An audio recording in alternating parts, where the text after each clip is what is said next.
Welcome to the Education Corner, a podcast by Education Choices magazine.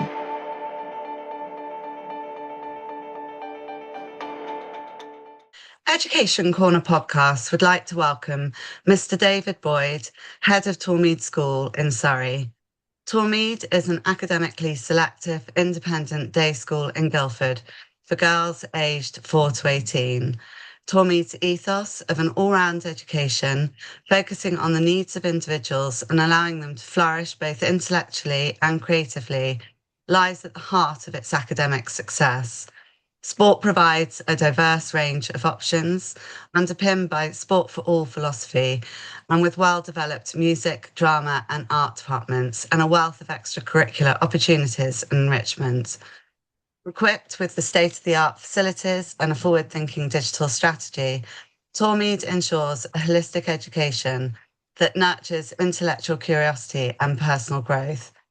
David has been head at Tormead since 2020 and is the school's first male head.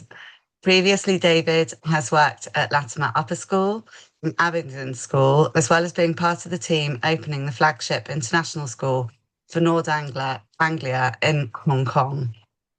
It's such a pleasure to have you with us, David. Well, thank you very much for having me, Chloe. As an old Tormead girl. Indeed, and it's wonderful. As I was saying, this is my first podcast, and to be doing this with an old alum of the school is wonderful. So thank you for having me on. Firstly, could you tell us a little bit about your background and how you came to your role at Tormead? No, absolutely. And I think in your introduction, you've hinted at some of the milestones in my career. But when I was totting it up, I realized that I'm just a couple of years away from my quarter century in teaching. And in that time, I've been really privileged to both teach and lead in a wide variety of settings, not just here in the UK, but as you mentioned, overseas, particularly in Hong Kong. And I started my teaching career in Abingdon, at Abingdon School, which is a big boys' school in Oxfordshire. It was quite a natural place to get a teaching role after university at Oxford.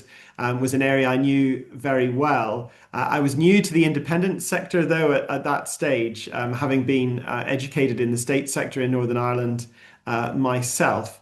But absolutely loved my time at Abingdon. I became a housemaster there for many years and really enjoyed the pastoral leadership element of that role. And to be honest, that's then set a marker and defined the rest of my leadership career, because from there, I went across to Hong Kong as the head of pastoral care at Nord Anglia International School, Hong Kong, which was, as you mentioned, their first school as the Nord Anglia Group in that part of the world, a real flagship school for them, which has now blossomed into 3 different sites across Hong Kong. And that was a real challenge, a wonderful challenge to go from a building that was still under construction to a school that grew from 500 up to 800 in its time that when I was there, to have the opportunity to put in place new structures, new systems, employ a whole new staff to bring together the best of the independent, the state and the international sector was just remarkable. And also to see another part of the world and how education is done abroad. And to be honest, I would, for any members of the teaching profession who are listening to this podcast, I would really encourage you, if it's something that you were thinking of doing, to go abroad and teach even for a number of years. It was such a rewarding experience for me that I would always encourage it. And I always love to see it on a CV when I'm interviewing for members of staff here at Tormead. From there, I came back to the UK, to West London, to Latimer Upper School, a wonderfully selective co-ed school in West London as deputy head pastoral. Again, enjoyed my time there, a different challenge. And after a number of years then made the decision to start looking for headships of my own.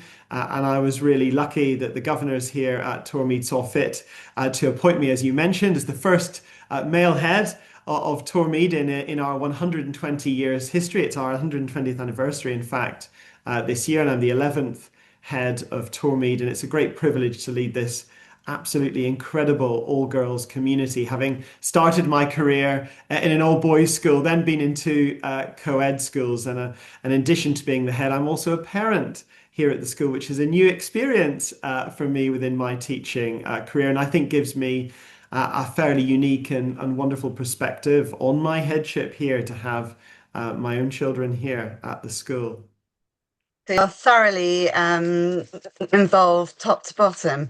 Absolutely. We are particularly interested in EDIB, and one of your core values is to treat everyone with respect and dignity at Tormead.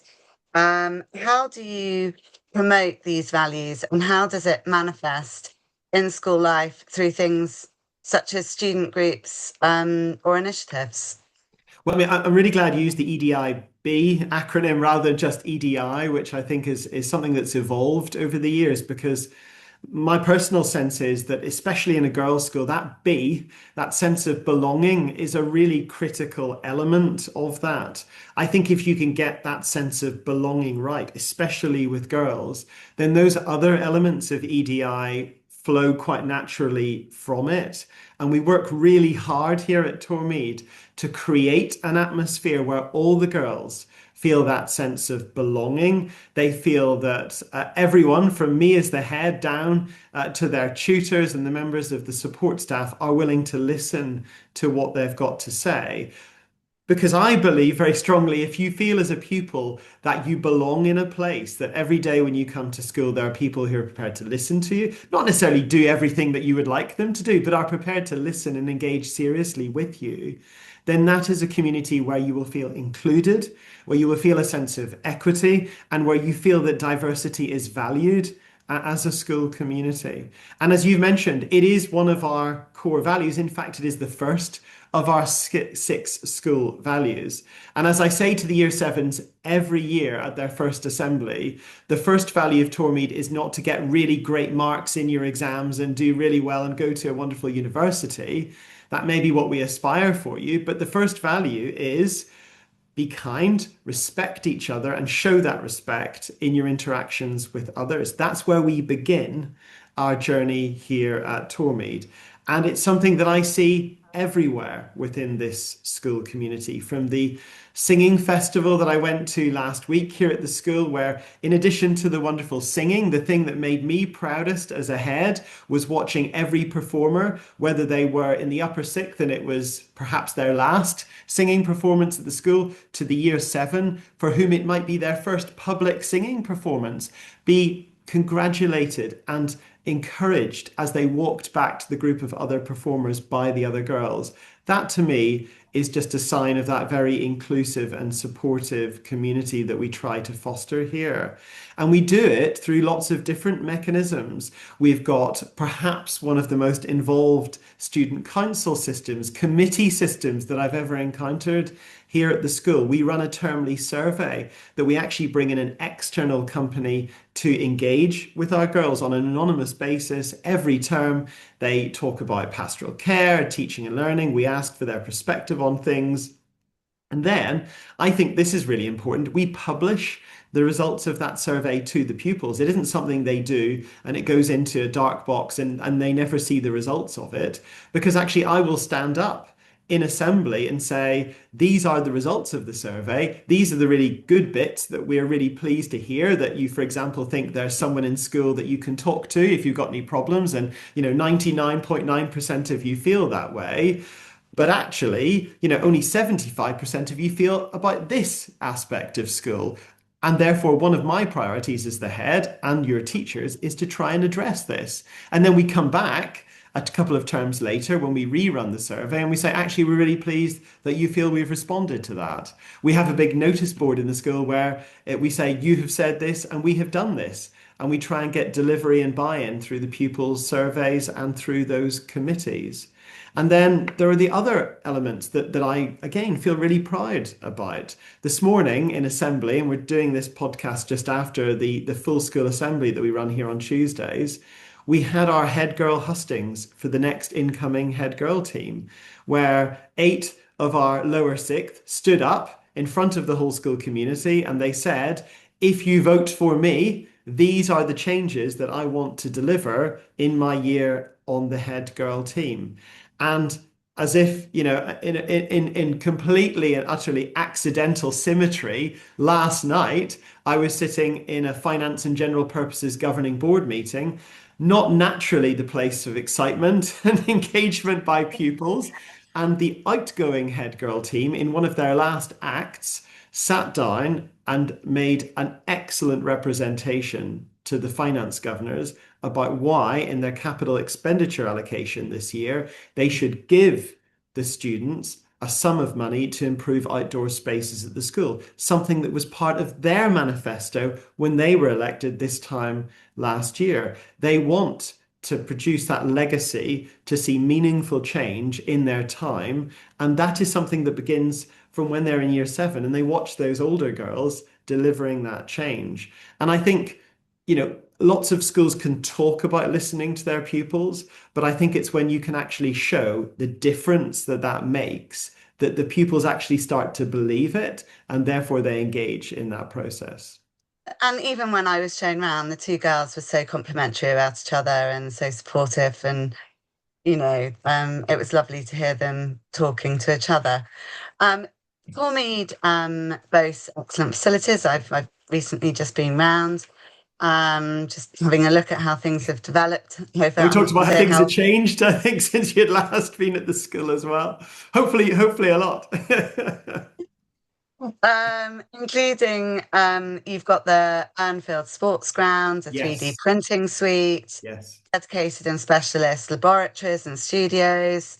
And you also enjoy a central location in Guildford. Um, how do your pupils benefit from the facilities and being in a town location? I mean, it's a very active town with It great is, yeah. rail links. A big commuter town with London, with an excellent rail link, excellent road links as well to Southwest London with Yeah, the A3. A3. Thankfully now reopened after the M25 junction works, which I think is to everyone's liking. But no, I think you're absolutely right to pick up on that buzziness. We are a town centre school. And that means that we're on a site here within 10 minutes walk of Guildford High Street. So very often our older girls will, if they've got a free period or lunchtime, or even some of our younger pupils on a Friday after school, they'll walk with their friends down. I believe Taco Tuesdays are really popular with our sixth form at lunchtime. But it means that they engage with not just the school community, but they have that sense of being able to walk to a very busy and vibrant town. And I think just by a process of osmosis, that impacts the general atmosphere of the school. We are a modern, progressive, forward-thinking school in our curriculum, in the priorities that we set for our teaching and learning. I mean, you've mentioned, our 3D printing design lab, the fact that we've chosen to invest very heavily in our STEM facilities over the last 5 years. Last summer, we completely renovated our chemistry laboratories. We've just instituted a new textiles lab with cutting edge facilities for girls who want to become more involved in textiles and the fashion industry. So in that way, where we are and what we do are very closely aligned. And I think it's really important on that value question for parents, who are thinking of investing in an independent education. What is the value of that? Well, for us, our girls are incredibly ambitious. They want to be part of their local community. They've got high aspirations. And therefore, I think it's really appropriate that the facilities for teaching and learning that the girls can enjoy allow them to deliver those aspirations and to achieve their maximum potential while they're here at Tormead. So that means that, if you're a young woman and you're doing your A-level in design technology and you want to do some rapid prototyping, well, actually, that's what happens in industry. And that's why you need a really modern 3D printing design lab. You're not doing all your work in woodwork, you're actually 3D printing your prototypes and you're seeing what works in real time and you're adjusting your modeling. And that's the kind of facilities that you've got access to, because that gives you a sense of what the real world is like in industry. Similarly, we've chosen to invest, and I think we're really proud of this, in our Urnfield sports ground. One of the downsides, if there are any, of being in a town centre is we don't have hundreds of rolling acres. We may have that buzzy atmosphere, but we don't have that. However, as a town centre school, to have as a new home ground the Urnfield, just a mile away from the school within the boundaries of Guildford, is something that no other school in Guildford can boast. And we've spent millions developing that site in collaboration with our state school partners, Guildford County Schools. So not only does it deliver a wonderful home for athletics, for hockey, for girls' football and cricket, which are all really strong and developing sports here at the school, but we've engaged in a project that will deliver a state-of-the-art sports hub for 2,000 young people within Guildford, and also the wonderful sports clubs. It's going to become a real hub for town centre sport with Guildford Hockey Club, Guildford Saints Football, Guildford Athletics, Guildford Cricket Club. All of these partners are going to be using the Urnfield for decades to come as a hub for sport. And, sadly, even within Guildford, you've got facilities like Surrey Sports Park cutting back on the number of AstroTurf pitches they've got available for hockey. So it's wonderful that we're able to contribute and put those facilities back in place within the town centre, especially when I think hockey is such a key sport for girls, and it's a sport we really excel in, and we attract girls to come to us on the strength of our hockey that we're seen to be investing in those facilities. Because also we know, and you'll know this too, that girls stay in competitive sport longer for being at a girls' sport than they do in co-educational schools. So it's really important that we have the facilities that allow them to reach their potential in sport, as well as music and drama and science and technology. They're very proud of it. Sport taught me, I'm an old dinosaur now, but it was an integral part of the It school. is. It's everywhere. Particularly, Yeah. yeah. And the other point I was going to make is obviously it's wonderful that you're creating partnerships and community kind of benefiting people I- locally, local schools. It's really Um, important. It's really important because our girls tell us that they value it as well.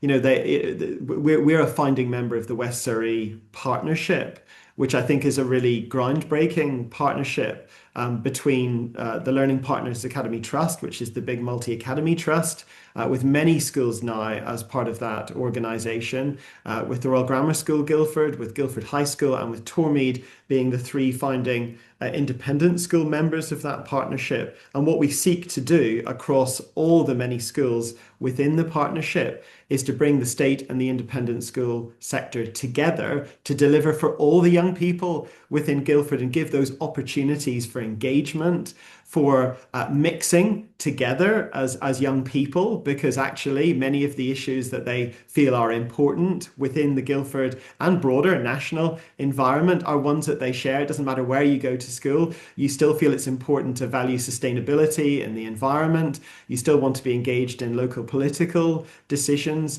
You still think that actually where you go to university and your aspirations for your career are also universal across the sectors within Guildford. So, I was really proud last year that as part of the West Surrey Partnership, it was the head girl team here at Tormead that said, why don't we bring together all the student leaders from all the top independent and state schools within the Guildford and West Surrey area, and to create a committee that actually looks at some of these issues and then meets regularly to bring those to the attention of perhaps the group of heads at the top of that organisation as we're deciding what events we should run that year. Why don't we let the young people tell us what they value as part of that? and then beyond that, we've got the extracurricular offering. Mhm. Again, it's wide. It includes a range of sports clubs, activities within the school, as well as trips and excursions, both locally and across the world. Could you share more about this co-curricular and extracurricular offering and how the students at Tormead benefit from such a broad range of opportunities that are available? No, absolutely. And I think it's really important to come back to that question of value and the extracurricular, because again, I think, and it's a broader point than perhaps just Tormead, I think it's something that the independent sector does really, really well, is to say that school is not just about what you do in the classroom, but it's about that co-curricular and those extracurricular opportunities. And as you mentioned, Tormead is particularly fortunate. I mean, this term alone, just in this Michaelmas term, there are 155 different separate clubs and activities, ensembles, opportunities that girls in the senior school here at Tormead can engage in. And very often the issue that our year sevens have coming in at the activity fair at the start of the year is, how do I fit all of this in? Inevitably have the situation where they've triple booked themselves for one lunchtime or after school slot. We have to help them kind of manage that extracurricular timetable. But for me, the benefits that those extracurricular activities bring, and I think that was the second part of your question, speak to the experience that they have, and that could be as part of a sports team, those skills that they learn in terms of leadership, collaboration, communication, making friends and building relationships, those things that are really important when you start a new secondary school, and that actually form that cohesion with year groups as they go through, but also unlocking and discovering those passions you never knew you had. And I think that's what Tormead is particularly good at.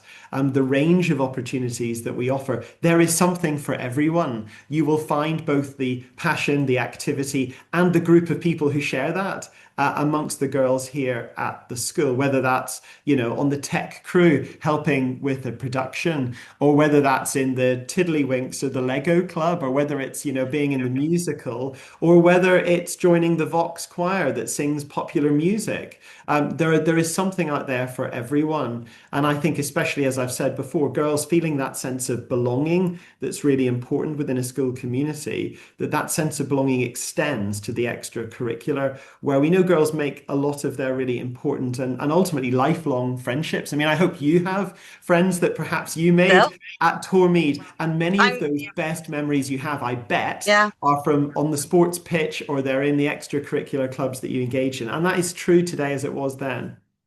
I even remember sewing. Um, Indeed, and the Knit and Stitch Club is still really, really popular. In I think fact, I I would still have say, a, I still have cushions and blazers and yeah, I've got some on my desk right now that have been given to me by the girls, and I think it's it's incredible the diversity now. I mean, last year we started our first esports team. And I had an education myself in esports, but actually, only 5% of professional esports players in the world are female. So actually, as one of the growth industries in the UK that's booming worldwide, and by the way, a games industry that the UK is leading, to have 95% male, players in that. The GSA, of which we are a proud member, began a tournament last year for girls' schools to get engaged with the British Esports Federation. And we were really proud to be one of the schools in that trial. And as a result of that, every Friday after school, if you go to one of our IT suites, you will see girls from year seven to the lower sixth competing in competitive esports. And that's something that's, the modern take on our extracurricular. So we're always evolving. We're always asking the girls, what would you like to see as part of that program, and then delivering a program that best fits that, and allows them to unlock those opportunities. So we're often led by the girls in terms of new opportunities in the extracurricular program, which is right. Again, goes back to that question you asked me about pupil voice. Do we listen to them, and then do we respond? absolutely. And your website states Tormead is committed to developing meaningful relationships with other local, national, and international organisations. Mm. And we've obviously talked about the Anfield Sports Ground, and the fact that that's involving so many partnerships. Could you tell us more about other partnerships, what they involve, and how you feel that they're benefiting the students, as well as your partners? No, absolutely. And, in addition to the West Surrey Partnership, which is where a lot of our local partnership activity takes place, we've got some really long-standing international partnerships, one of which I think that has been the most long-standing is our Nepalese partnership. With the Bupu School in Nepal. That's one that we share with the Royal Grammar School, Guildford. That's been going for many, many years, a founding partnership when a family who had a daughter at Tormead and a son at the RGS. Very tragically, the son was killed while being abroad in Nepal as part of a gap year. His sister went to Tormead. As a result of that tragedy, the partnership was developed, and it's still going strong today, where pupils every other year will come across from Nepal to the RGS and Tormead. They'll experience a bit of educational life here in the UK, and then in the intervening year, we will send pupils across to Nepal to experience life there within the Bupu school. And that's really culturally enriching. It allows our pupils to see education in a very different part of the world. But I would also say that within that co-educational partnership environment, because we are really proudly an all-girls school here, but we see the value in co-educational partnerships. So we have a joint program called Sixth Sense. With the Royal Grammar School in Guildford, we do joint music productions with George Abbott, which is one of the maintained schools here in Guildford. And we look constantly for partnerships that will enrich opportunities for our girls, because whilst we recognize that the girls do very well within our all-girls environment, we also recognize the value that those co-educational partnerships can deliver. Ultimately, our girls are going to go into a co-educational world. I mean, I happen to believe that our girls-only education here makes them stronger when they go into that co-educational world, more than capable of holding their own within co-educational university environments, because someone has never told them that, for example, physics is just for boys. Actually, that's not their experience of, say, academic life here, or indeed that the leadership opportunities for girls are limited. Here at Tormead, their horizons are completely open, and I think that benefits them when they go into the outside world. Very much so. And we've obviously had Donna Stevens from the GSA on the podcast talking about kind of what we've had a number of people, but speaking specifically of the GSA, the work that's taking place to make sure that girls have the confidence to have a voice and have a presence. Absolutely. I mean, one of the values in our prep school, and I know that Nikki Fry, who's the head of our prep school, wouldn't forgive me if I didn't mention, is that she has a young female leaders initiative that runs all the way through our prep and begins at that very, very early age, where she is constantly highlighting the value of female leadership within the prep environment. And that continued through into the senior school as something that we are preparing our girls for when they leave us. Very much so. In your welcome on the school's website, you state, "We pride ourselves on nurturing flexibility of thought and resilience in our girls." How do you support your students to develop this resilience? And why is it such an important part of the school's aims? Well, I think resilience and building up that sense of resilience is vitally important, quite frankly, in today's society for a number of reasons.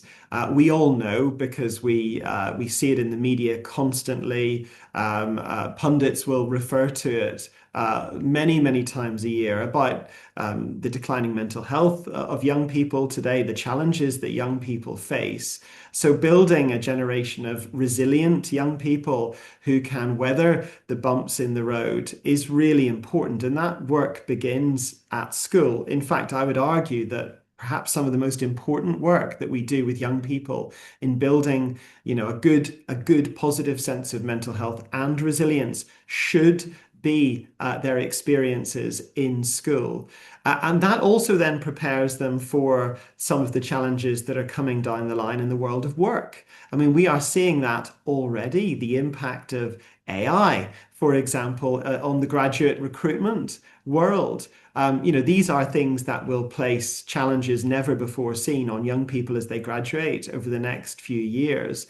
And therefore, building that sense of resilience is really important. Building a sense of flexibility, which is an inherent part of resilience, is important.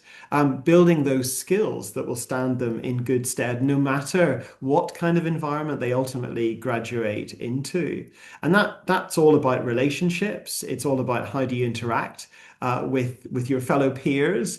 So even from year 5 at Tormead, we run something called Girls on Board, which is a program that encourages girls to, for example, talk to each other about friendship issues that they might have, without necessarily coming and speaking or using a teacher, teaching them phrases, conversations that they might use if they're having issues, where they can talk with each other in a way that allows them to overcome those before necessarily adults have to get involved. Again, that's building up that sense of resilience. How do I take a problem that I might have, and how do I tackle that problem myself before I necessarily have to resort to a third party, through a trusted adult, to perhaps help me with that?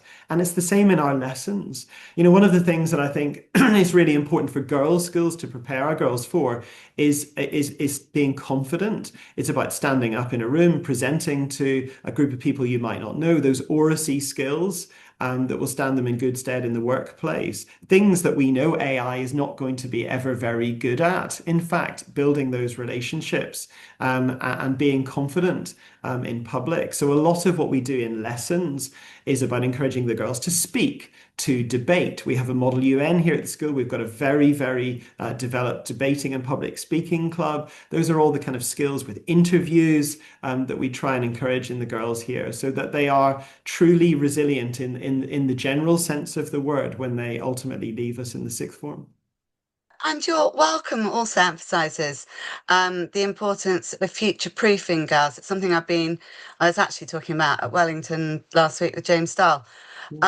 In a world where traditional professions will be disrupted by the impact of AI and robotics, how do you incorporate and teach about such things as AI at Tormead? I think I would take a step back from that. I think you're absolutely right about that sense of future proofing, because ultimately, even if we go back a few years where people talked about encouraging young people to develop their coding skills, we're already seeing AI replacing low-level coding jobs. So things that we perhaps had anticipated only 5 years ago being the next generation or the next skill that we thought young people should develop, they're already arguably outmoded in today's society. So we really have to go back to basics and fundamentals. What are the things that will allow our pupils to remain employable, flexible in whatever the workspace looks like in 10, 15, 20 years?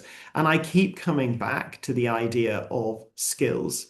And it's something that I know within the sector, both in the independent and the maintained sector, there is much conversation about, instead of focusing on content and knowledge in a world where, quite frankly, I can pick up a mobile phone and Google a lot of knowledge. Many of us can become those experts just in time through using mobile technology. The thing that technology will not replace are those key skills that human beings are adept at. And I think that's where we have to focus our curriculum, especially with our girls here at Tormead, in developing those skills. I mean, in the last question that we were speaking about, I spoke about some of those skills that I thought were really important to embed within the young people in our community. And I think that should be the focus of our curriculum. We, of course, teach them about AI, about the best ways of using AI, when it might be appropriate. We have a very developed AI policy at the school here that identifies those opportunities when AI might be appropriate for you to use, even in your academic studies, as a help, as a prompt, as something that might be useful in getting you to think about a problem, but it's not the solution. It's not a crutch to rely on, because there are inaccuracies sometimes in what AI can produce. There are some dangers in AI that we're still just figuring our way out, and that we need to spend more time, I think, as a sector, exploring, especially, I think, before we expose our young people to too much of what AI's New Horizons might mean for us. And I think it's important that we approach AI with a sense of caution and protecting young people in a way that perhaps when we look at what we did with mobile technology, and we're now perhaps looking at that with a sense of hindsight, did we do that right, 10, 15 years ago? And we're maybe reviewing that in the light of some of the research today. I think, a cautious but ambitious approach towards AI is the one that responsible schools need to take. Absolutely.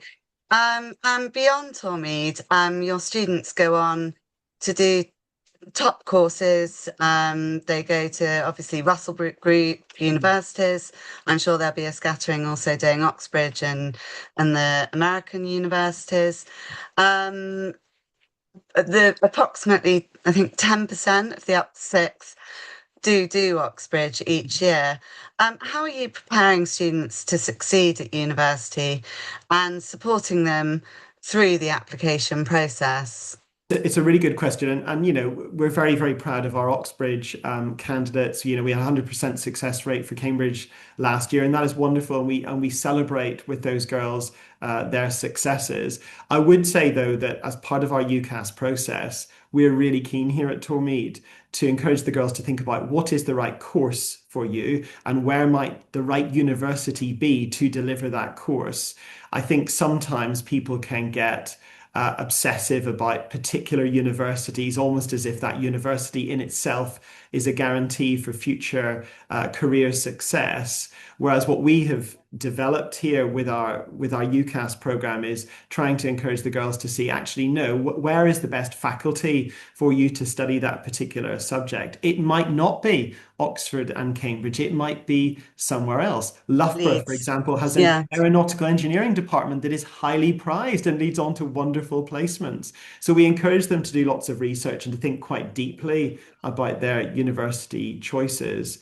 And we give them a huge amount of support. And I have to say, beyond university, we try and get them to think about the big picture, which is fundamentally about careers and where do they want their university choices to take them careers wise. And that begins, I have to say, from year 7. We have something called the Next Steps program with our future careers pathway. And even from the end of year 7, we're getting them to think about, what are your passions? What are you interested in? Those broad questions that lead quite naturally over the years to them refining and honing what university might mean for them and what career might mean for them. I mean, only last week, our head of careers, and we have a dedicated and really experienced head of careers here, she was talking to our year 9s about degree apprenticeships. And over the last few years, we've seen a real increase in interest in degree apprenticeships. We've got students currently studying at, PwC, EY, Grant Thornton, the accountancy firm. And in fact, some of those girls are coming back to an event that we call Beyond Tormead, which is for our lower sixth, where actually they talk to the current crop of lower sixth about the choices that they made when they were in the sixth form and the options that they took. Because one of the aspects to support that I think is really critical here at Tormead is how our alumni community help our current school community. I mean, young women helping other young women and girls to develop their careers. And they're very generous with the time that they're prepared to give, whether it's in our networking evenings, whether it's in our Speed University evenings, whether it's in our alumni mentoring program. Our girls, they may only be 2 or 3 years, or they may be 5 or 6 years out of Tormead. They're willing to come back and tell the current generation of young women here in the sixth form, what were the pitfalls they made? What were the career choices they made? Actually, this matters. This doesn't really matter. What should you do with your choices? Because I've always found that girls will much rather listen to those that have sat in their seats and are now in the world of work, even perhaps more so than us as members of staff in the school. 100%. Yeah. And also they're bringing in real life experience, probably able to talk about the difficulties as well as, positives, Absolutely. and challenges and real life, isn't it? Yeah.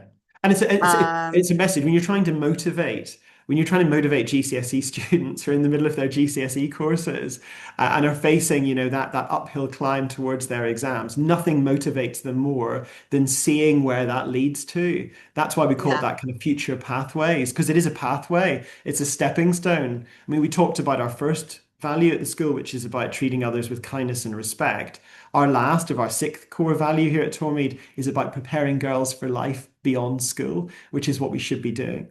Absolutely. And it's something parents really feel quite strongly about, I think, knowing that it's a very uncertain future kind of Absolutely. Yeah. at the moment. You also have a dedicated career and future pathways program, which we've kind of been discussing. Mhm. And it's described as we promote curiosity, reflection, aspirational thinking, and informed decision making. What does this program involve, and how does it benefit your girls beyond their school years? Well, I mean, as I mentioned, we've covered some of this material, but it starts in year seven, and we get them to start thinking about what interests them, what they're passionate about, but also getting them to start thinking about the idea of making choices, something that young people can really feel very anxious about. And as they go through secondary school, we expose them more and more to that idea of having to make a choice, that ultimately in life, your choices narrow and they narrow and they narrow from making a choice about whether you want to do more creatives or more STEM subjects in year nine to choosing your GCSE subjects, to then choosing three A-level subjects, and then to choose maybe one or two subjects at university, getting them used to that idea that, what's important to you, reflect on the things that you have enjoyed. Reflect on the things that are important to you. That's all built into that Next Steps program that runs from year seven all the way through to the sixth form here at Tormead. And along the way, we have our dedicated careers department with years of experience, both in secondary and tertiary education. Our careers lead, for example, has an office next to our sixth form centre. If a year 11 or a sixth former wants to just literally pop in and have a chat, that's the facility that we offer. And it's a really good facility that, you're struggling with which choice of university or what your work experience might be in year 11 or year 12. And by the way, we run a really developed sense of work experience, not just in person, but virtual work experience, which has become very popular in the last few years to try and expose the girls to the world of work. And I think we all know as adults, sometimes experiencing a workplace and deciding, actually, I don't want to do that is just as valuable as deciding, actually, I really enjoyed that. That's what I want to do in helping us to refine those choices that we make. We run some absolutely amazing networking evenings as well. We hold a large one in the winter term to which we invite, all the local schools. Again, that's part of our outreach and our partnership work. The most recent one, 300 families came from 6 of the senior schools here in Guildford, independent and state, to listen to some absolutely incredible speakers across engineering, medical, legal, talk about their professions, talk about the impact of AI on their professions at the moment, guiding them in terms of the young people, what decisions they should take, what choices they should make for A-level. Again, exposing them to the real world. These are in some cases alumni who are employing the next generation of young people, so they can say, when I look at a CV, this is what I want to see. And then in the breakout times, getting the young people used to networking, to going up to someone and saying, we've never met before. I really liked what you had to say. I'm really interested in your sector. What advice can you give me? And those skills, and we've talked a lot about skills through this podcast, but I think building those skills of approaching people, having conversations, networking, all the things that computers can't and will never be good at are the skills that we need to equip our young people with. 100%. Um, and finally, big question. What are your hopes and plans then going Wow. forwards for Tormead? That's a really, really big question indeed. I It's mean, the slightly future. open-ended, isn't it? No, no, And absolutely. often it's top secret. No, no, well, no, there are certain things that I've been really proud of the fact that, as a girls' school, we've bucked the national trend. We've grown by about 10% as a school over the last 5 years. And that's not necessarily the trend for all girls' schools nationally. And I think we've done so because of the education that we provide, the value that we're providing for our parents, and the extracurricular opportunities, but also the progressive and forward-thinking education that we are constantly evolving here at Tormead. We don't rest in our laurels. We're constantly seeking to improve. We're constantly getting feedback. Parents see that, and I think that they're really willing to come on that journey with us. As a result of that, we've not just grown here at Tormead, but in the last year, we've added another school to our Tormead family of schools, Rides Hill Prep School, which is going to be a co-educational school from 2027. So, boys will be part of our foundation, albeit not here at Tormead. And that's part of us offering something to parents which is not currently available within Guildford, but that we know they like Tormead, they like what we offer, but they constantly say to us, it's a shame there's not an offering for boys with the same ethos. And now we can say, actually, that is coming in 2027. We've been developing our facilities. We've spoken a lot about that. We've spent a huge amount in terms of capital expenditure on our sports facilities, a new central library. There are more things in the pipeline. We've added a whole new building to our prep school in the last year, and there are lots more exciting plans, which, yes, you're right, I can't necessarily go into right now, but the future is really bright for Tormead. We anticipate growing, albeit at a very measured pace. We don't want to become a massive school because we think we would lose something about the pastoral care that we offer here at Tormead. But nevertheless, we do see the scope for growing further. And I think that brings strength, it brings security. Financially, we're very sound as a school. And I think parents are increasingly asking that question at open mornings. We invest in our facilities, and we are looking to see where parents want us to be investing those facilities for the future. So yes, a bright one ahead of us here at Tormead, and there is more to come. And maybe in a few years' time, if we do this again, we can talk about things that have changed since we've had this conversation. Wouldn't that be exciting? It would be. It would I be. have no doubt that there is much underfoot, and I absolutely loved coming in, and I definitely would highly recommend that parents come and do an open day. They would be very, very welcome, and we offer individual tours as well. If an open morning is, I know that open mornings can be those big events that not doesn't suit everyone, but we believe very much in coming and seeing us and visiting us, because I think, and you sensed this as well when you came around the school, and you've been a pupil at our school. Yeah, It is the sense of our community. It is one that people walk in and they instantly click and they connect with us.